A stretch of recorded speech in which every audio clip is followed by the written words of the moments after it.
आपको कुछ भी हो जाए, कोई बेहोश हो जाएगा, किसी को चेस्ट में पेन हो जाएगा, किसी की ब्रेथलेसनेस हो जाएगी, तो जैसे ही हॉस्पिटल जाते हैं डॉक्टर का पहले से ही एक प्रोपेगेंडा, पहले से ही एक वो स्क्रिप्ट तैयार है कि आपको तो भाई एंजियोग्राफी करना पड़ेगा। एंजियोग्राफी का मतलब ही एंजियोप्लास्टी कर देंगे वो, ठीक है ना। और एक और स्क्रिप्ट है कि भाई कि अगर नहीं कराओगे तो आप खुद लिख के दे दो और आप ही रिस्पॉन्सिबल है अपने जान और माल का, जबकि रिस्पॉन्सिबल तो आप वैसे भी हैं, क्योंकि अगर आप बोलेंगे एंजियोग्राफी करो, एंजियोप्लास्टी करो, तब भी वो लिखवाएंगे कि भाई आप कंसेंट दे रहे हो, कुछ भी हो जाएगा तब भी आप रिस्पॉन्सिबल हो। तो ये एक बात समझनी पड़ेगी जी। मान लो किसी को हार्ट की बीमारी एक्चुअली हो जाती है, ब्लॉकेज हो जाता है, तो हमारे बॉडी में कुदरत ने जिस तरह से आपकी गाड़ी में एक स्टेपनी है, कभी पंचर हो गया तो स्टेपनी उठा के डाल दो, वैसे ही बॉडी में स्टेपनी बना के रखा है गॉड ने, इसे कहते हैं कोलेटरल आर्टरीज। हाँ, तो जैसे जैसे पुराने आर्टरी बंद होते हैं नए आर्टरी खुल जाते हैं। और इसीलिए सारे आर्टरी बंद भी हो जाएं तब भी नए आर्टरी खुल जाएंगे तो इंसान को पता नहीं चलता है। हो सकता है मेरे सारे आर्टरी बंद हो लेकिन नए आर्टरी खुल जाएंगे तो आई विल नॉट नो, है ना।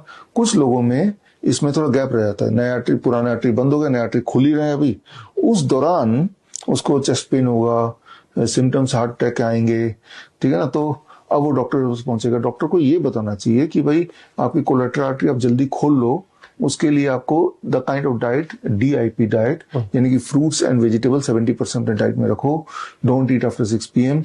तो 1 महीना लगता है कोलेटरल आर्टरी खुलने में।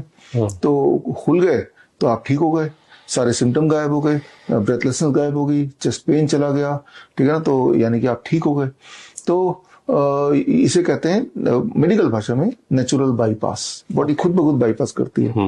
ये मेडिकल कॉलेज में पढ़ाते हैं, बल्कि US में ऐसा नहीं है। US में ये बोलते हैं, डॉक्टर पेशेंट को बताता है या तो बाईपास सर्जरी कर लो, या फिर आप ये खाएंगे तब भी सर्जरी, बाईपास सर्जरी नेचर कर देगा। अगर बोलेगा मैं तो खा के ही ठीक होना चाहता हूँ, तो डॉक्टर फ्रूट्स एंड वेजिटेबल लिखेगा, और वो जो फ्रूट्स एंड वेजिटेबल डॉक्टर लिखेगा वो जितनी क्वांटिटी में खाएगा तो उसके लिए तो दवा है, तो वो हेल्थ इंश्योरेंस में कवर्ड है, because fruits and vegetable became the medicine. हाँ, तो मैं बोलना चाह रहा हूँ कि हार्ट डिजीज बड़ा दिखा रहे हैं, हार्ट बड़ी जल्दी रिकवर करता है if you can put your body on fruits and vegetable diet, say about for 1 month।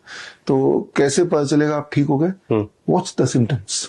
जब मैं स्टेयर चढ़ता हूँ कितनी बार रुकना पड़ता है, क्या वो ठीक हुआ? जब मैं सामान उठाता हूँ चेस्ट में पेन होता है, क्या वो ठीक हुआ? राइट, सांसें मेरी फूल जाती हैं थोड़ी देर, क्या वो ठीक हुआ? इफ द आंसर इज हाँ ठीक हो गया, तो आपका हार्ट बराबर काम कर रहा है, तभी ठीक हुआ।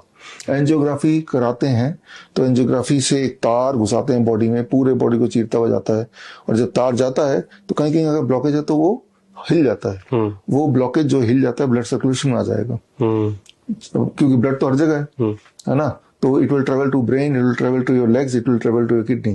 कहीं भी वो ब्लॉकेज अटक जाएगा, तो अगर सिर पे अटका तो ब्रेन स्ट्रोक हो गया, किडनी में अटका तो किडनी फेल हो गया, पैरों में अटका तो गैंग्रीन हो गया। तो एंजियोग्राफी करा के आपने चलता फिरता टाइम बॉम्ब बॉडी में फिट कर दिया। कब आपके साथ कोई ना कोई एक खेल हो जाएगा कुछ नहीं पता। इस पे जो मैंने एक किताब लिखी है, fish tank model for heart care, जो बातें मैं आपको बता रहा हूँ उसके सबूत उस सारी किताब में होगा, including the testimonial those who got cured. तो ये किताब पढ़ेंगे तो आपको समझ आ जाएगा कि बड़ा दिखाने वाली बीमारी का आसान सोल्यूशन घर पे ही मौजूद है। और एक बार करके देखिए आप लोग, कम से कम 20-25 दिन करके देखिए, फिर इसी चैनल में आके कमेंट में डाल के बताइए कि भाई आप पे काम किया कि नहीं, ताकि आप ठीक हो और लोग भी जागरूक हो। बड़ी से बड़ी बीमारी का आसान से आसान इलाज घर बैठे ही हो सकता है। अधिक जानकारी के लिए कॉन्टैक्ट करें nearest Dr. BRC Clinic @ home।